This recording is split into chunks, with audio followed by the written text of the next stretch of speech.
Hey everyone, back to my back burner of videos that I want to create, which sometimes grows even though I want it to shrink, kind of like my weight. It's just a thing. The general trend is down, but sometimes I add things to the list and I don't realize that the list is growing instead of shrinking. And yeah, and in fact, it actually correlates with the timing of when my weight fluctuates. Like when I get bigger, the list gets bigger. It's a strange thing. Anyways, 2 months ago, about 2 months ago, I saw a post by Eagle Eye 1975 on Facebook, and I told him, you should make a video about this. And his post was 10 unpopular opinions that he had, and he made the video.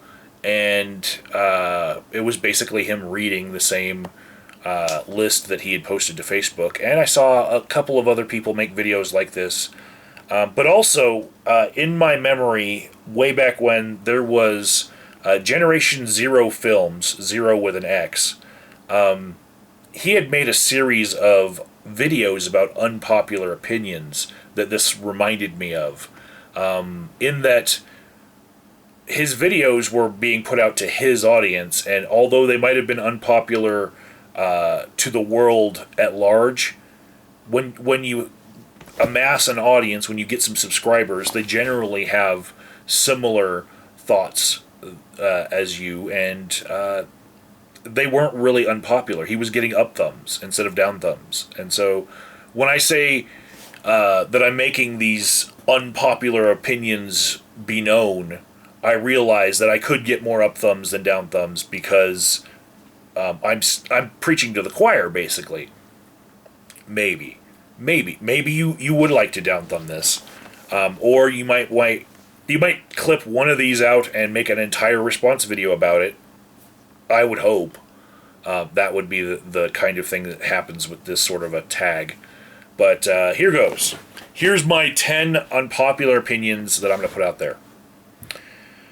Number 1, musical bands should change their names when a significant member dies or gets kicked out of the band. Okay, I feel like the biggest example that I've seen for the past 5 years is Sublime with Rome. It's this concert series has been going all around the United States. Hitting all the major cities for years on tour, and they're doing Sublime songs, but there is no frontman, Bradley Noel. He's dead. So why are they calling themselves Sublime, or even Sublime with Rome? It's just like, you're not Sublime. Change your name and make some new songs, and then bring out the old songs. Fine, but fuck that shit. Also, my feelings on this even go as far as Van Halen versions 1, 2, and 3, if you can call Gary Cherone Van Halen 3. That was what the album was called, but it was shit. I think Van Hagar is the way that I say it whenever I talk about Sammy Hagar era Van Halen, because it's a different fucking feel. It's a different fucking band. It's different, AC/DC should have changed their fucking name when Bon Scott died. A little niche band that I listen to is Drowning Pool. Some of you might not know this rock band, but if you didn't know them on their first album, they had a different lead singer who died, and then now they're making music that gets on the radio, and people are just now finding the band like, oh, Drowning Pool, this sounds nice. They don't even realize what the band used to be, and I just feel like it's false marketing or building something on the laurels of someone who's dead or not even in the band anymore. Growing up, I experienced this feeling with Def Leppard. When Steve Clark died, the music went to shit. Seriously, I hated that they were touring under that name because it wasn't the same. Pink Floyd, another great example. When Roger Waters left, they should have shut. Did you listen to the last Pink Floyd album? I bought it for Misty, like fucking for Christmas, 2 Christmases ago, and it sucked. And she's a Pink Floyd fan, right? We're going to see Roger Waters this summer, and it sucked because it didn't have Roger Waters. Let's see. Opinion number 2. Everyone has the capacity for skepticism, and everyone fails at it in many aspects. And what I'm trying to get at here is people who call themselves skeptics will often berate others, like, say, creationists, and say that they have no capacity for reason or skepticism or whatnot. I feel like everyone has the capacity to do it. But on certain subjects, some people have done it better, and they're coming from the more skeptical viewpoint and the more rational viewpoint. But,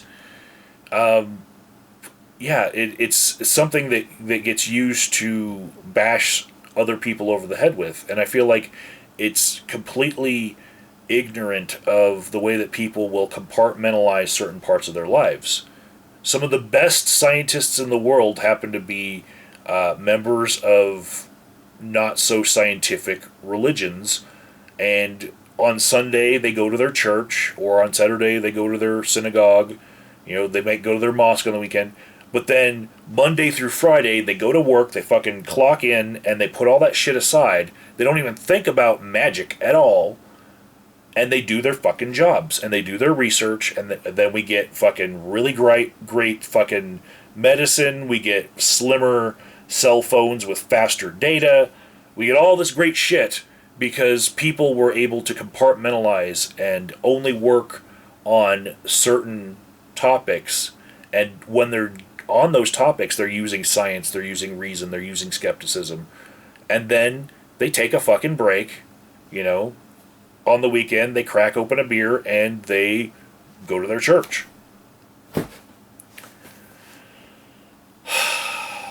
Number 3, fusion jazz is painfully terrible. And if you don't know what fusion jazz is, my best description of it is, say, a 10-man jazz band that sounds really great, and then there's this one motherfucker, okay? And he has a fucking plunger on his trumpet, right? The baffle, but it's like a toilet plunger, right? And he's like, and he's doing nothing that sounds anything like the other 10 members of the band that I have no problem with, okay? Without that guy, it wouldn't be fusion jazz, and it would be nice jazz. I would like to hear that in my elevators. But the addition of that one asshole fucks everything up. Everything goes to shit with that one guy. It's terrible. The juxtaposition of, nice music that's harmonizing to itself, and then that one motherfucker, I can't stand it. Number 4, we can't have a drama-free community if human beings are involved. And most people who assert that they hate drama are lying. They're just lying. Flat out. They're either lying or they have not examined that part of their own lives. My best example of this is look at Thunderfoot's videos and look at how many people on the internet say, Thunderfoot, you should do more science videos. You should stick to science. That's where you're good. And then get away from drama. Drama's what's dragging down your channel. Then look at his fucking channel.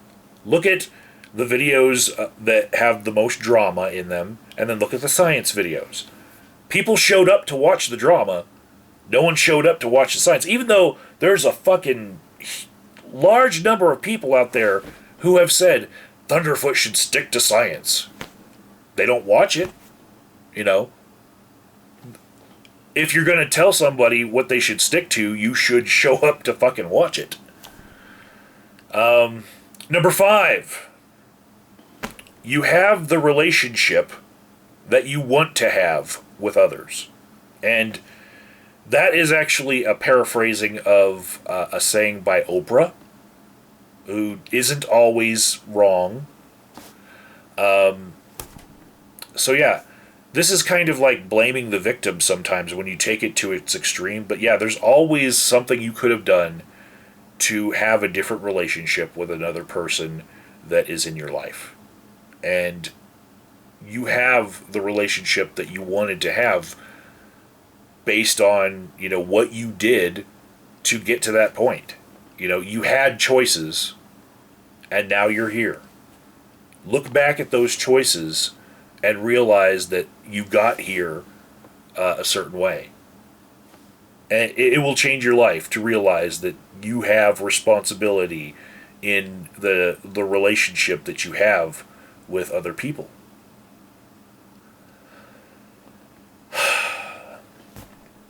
Number 6, global warming, from my perspective, with all the data that I've seen, is inevitable. People aren't going to change. People aren't going to stop burning things. It's mostly man-made, and it's not going to stop being man-made. And global warming actually, it will help certain regions of the world, and it's going to hurt others. So, it's going to be a hard sell to some regions that actually benefit from the warming. For example, here in Denver, we are having record snowfalls. Year after year, there's all the snow being dumped in Denver and into the mountains next to Denver, which gives us ample water supply. Whereas in California, where the jet stream has been shunted away from, they're going through a drought, right? So it's hurting them.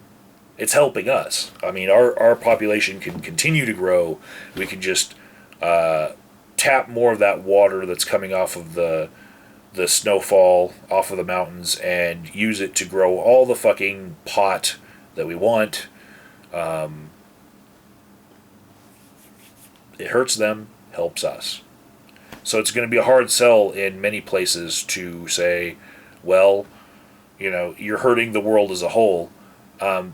I feel like people are going to come around to this idea that no species has a claim to any GPS coordinate. Polar bears were in the Arctic Circle, and the Arctic Circle is going to melt to the point where they're going to have too much fur. If they don't adapt, they don't have a right to that GPS coordinate. That area on the planet hasn't been that temperature for fucking ever. It's going to fluctuate, and species will have either move to another location or they will die out. And when we have rapid change in our global climates, we're going to have a lot of die-outs, but we're also going to have a giant boom of new species that fill those gaps that open up by climate changing. It's just going to happen. When you look at the planet on a long-term scale, after every giant die-off of species from any catastrophe, and I'm counting global warming caused by humans as being the next catastrophe. When you look at all these die-offs, right afterwards there's an explosion of new species. So it's not all a bad thing, and we might actually live through the explosion. There's always some of the species that make it through every one of these almost planet-killing events. Number 7, Trump's presidency might correlate with economic boom, right? I know a lot of people are like, man, he's going to destroy everything, and we're going to have wars, and we're going to have blah, blah, blah. Presidents actually don't have that much control over whether or not the economy is going to boom. And my best example of this is the dot-com bubble that happened during President Clinton's tenure in office, because the housing, the mortgage bubble happened around the same time too. There was a little bubble then too, and that had nothing to do with anything that he did. Al Gore did not fucking invent the internet. He might have done some things that helped it along a little bit as far as our access to it, but no. These things happen outside of their purview, outside of their control. All it takes is one little bit of technology to put the world on end, to just flip it all, and then one country starts putting out this technology, and they reap the rewards of this new technology. And as things change, whatever country comes up with this next technological advance will reap the benefits of it. And this happens independently of whatever the president is doing. All of the different trade agreements, when you look at them, yeah, they might be affecting global economies on a certain scale, but technological advancement is the thing that is changing all of these global economies. And it's the wild card that I feel gets no press. Nobody really looks at it from the perspective of, if something really life-changing were to come out, there is nothing that any president could do to really stop the changes, the ripples that it has on the economy. There's just nothing they can do. They're not, it's not the case that when liberal people get their liberal president, then liberal businesses flourish, and then when conservative people get their conservative president, that conservative businesses flourish. It just doesn't hold true. The economy largely works independently of who is in the presidency, and I feel like there's a lot of gloom and doom around YouTube right now, around Trump's presidency, that is unwarranted. Number 8. Here's an unpopular opinion. Most, if not, many, if not most, nonprofits hurt the causes that they are trying to help on their face. And one of the examples that I love to use is Mother Teresa. She was basically pimping out sick people for her whole career. Those sick people didn't get cured. They got basically paraded in order to draw in more money. And another example of this might be homeless shelters. When we have models around the United States of housing the homeless by actually building apartment complexes or having the city rent them out and just giving them to people, when we have this model and we see in certain cities that it is working, but we have an opposition to that model in other cities. What is that opposition? Homeless shelters. The actual existing infrastructure of nonprofits that depend on churning out people in order to get their funding. They don't want the solution to the problem. They want to keep on putting a Band-Aid on it because they're the ones who are applying the Band-Aids.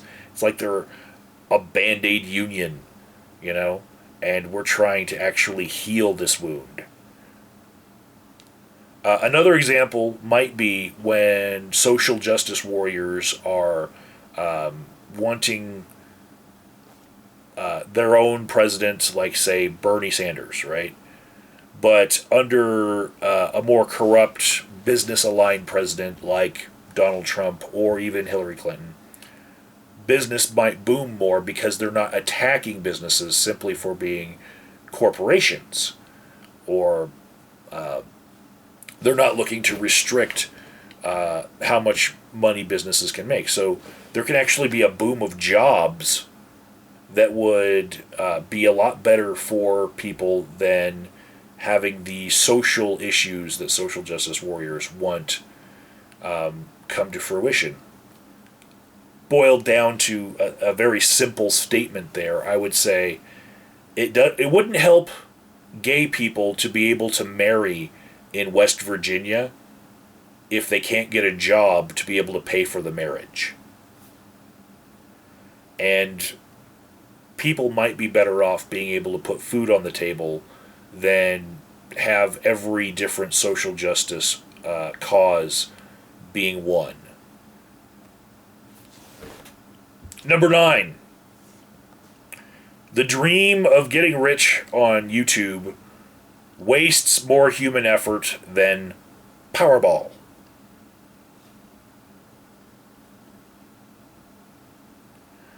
I'll just leave that one at that. And number 10, alcohol should be rationed. And this is an opinion that I've made as an addiction counselor, who I see the worst things that alcohol can do to people. And I would like to go to a system that I saw while I was a soldier in Korea, and we had a limit of weekly, you could only buy like 2 cases of beer and 2 bottles of liquor, right? And to me, for my consumption of alcohol, which I can't even remember the last time I had a drink, that would be excessive.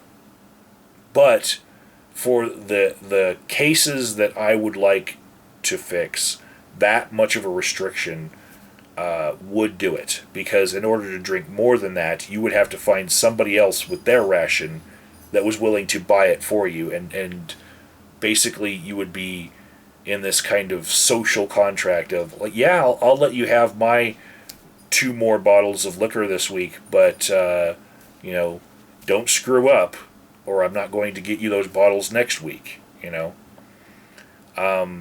If we could set a cap on how much alcohol somebody could use responsibly and just set it there, and set it high, because the cases that I'm talking about that are that bad are way more than 2 bottles of liquor in a week, okay? I feel like at a certain point, alcohol removes the ability to use it responsibly. And so it needs to be addressed more than any other drug. I see alcohol ruining lives. I know tobacco kills more people than alcohol, but I see alcohol as ruining careers, ruining productivity, just being a strain on the system of healthcare providers. It's just, it needs to be looked at from not the civil rights aspect of, oh, well, I should be free to do whatever I want if I'm not hurting other people.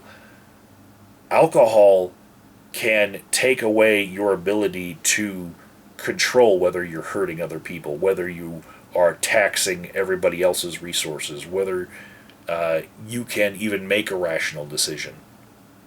I see people every day almost on the job that will tell me that they want to quit, and as soon as they leave my office, within 2 hours, their will is gone. They cannot make that decision. Because you just can't control alcohol at a certain level. The inevitability of consuming alcohol is an addiction that you can't control. And the more you consume of it, the more likely it becomes. And we should be able to create a rationing system. And I'm not saying that we should design it.